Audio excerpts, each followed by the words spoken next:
Assalamualaikum warahmatullahi wabarakatuh. Perkenalkan, nama saya Muhammad Farul Alamsyah, NPM 22050047.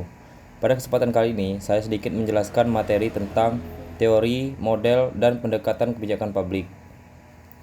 Sebelum masuk ke teori, alangkah baiknya kita mengetahui terlebih dahulu apa itu teori, model, dan pendekatan. Teori adalah serangkaian prinsip atau ide yang digunakan untuk menjelaskan fenomena tertentu.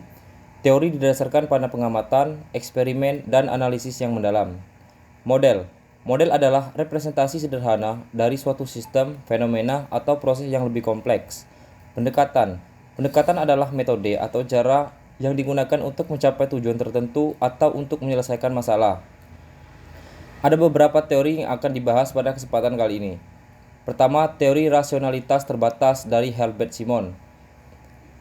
Herbert Simon menjelaskan bahwa manusia tidak selalu rasional dalam mengambil keputusan. Keterbatasan kognitif, informasi yang tidak lengkap, dan waktu yang terbatas membuat kita mengambil keputusan yang memuaskan, bukan yang optimal. Yang kedua, teori inkremental dari Charles Lindblom. Charles Lindblom menjelaskan bahwa perubahan kebijakan terjadi secara bertahap dan inkremental, bukan melalui perombakan besar-besaran. Selanjutnya, teori pilihan publik dari James Buchanan dan Gordon Tullock menjelaskan bahwa pembuat kebijakan dan pemilih bertindak berdasarkan kepentingan pribadi dan berusaha memaksimalkan keuntungan mereka. Proses politik dipandang sebagai dasar di mana berbagai kelompok kepentingan bersaing untuk mendapatkan kebijakan yang menguntungkan mereka. Selanjutnya, teori advokasi dari Paul Sabatier. Paul Sabatier menjelaskan bahwa kebijakan publik adalah hasil dari persaingan antara berbagai kelompok advokasi yang berusaha mempengaruhi agenda politik. Kelompok-kelompok ini memiliki nilai, keyakinan, dan sumber daya yang berbeda-beda yang mempengaruhi hasil akhir kebijakan. Selanjutnya, teori jaringan kebijakan dari Rhodes. Rhodes menjelaskan bahwa kebijakan publik terbentuk dalam jaringan kompleks yang melibatkan berbagai aktor, institusi, dan ide. Jaringan ini bersifat dinamis dan terus berubah seiring waktu. Selanjutnya, teori ekologi kebijakan dari Eric Heijern.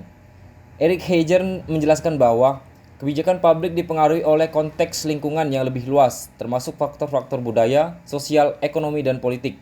Perubahan dalam lingkungan ini dapat memicu perubahan kebijakan. Selanjutnya ada teori konstruktivisme. Kebijakan publik adalah hasil dari konstruksi sosial yang terus-menerus. Ide, makna, dan diskursus memainkan peran penting dalam membentuk kebijakan. Yang terakhir adalah teori berbasis bukti dari Paul Carney. Paul Carney menjelaskan bahwa kebijakan publik harus didasarkan pada bukti empiris yang kuat. Evaluasi yang ketat terhadap kebijakan dapat membantu meningkatkan efektivitas dan efisiensi kebijakan. Baiklah, terima kasih. Itulah dari penjelasan singkat tentang teori, model, dan pendekatan kebijakan publik. Terima kasih. Wassalamualaikum warahmatullahi wabarakatuh.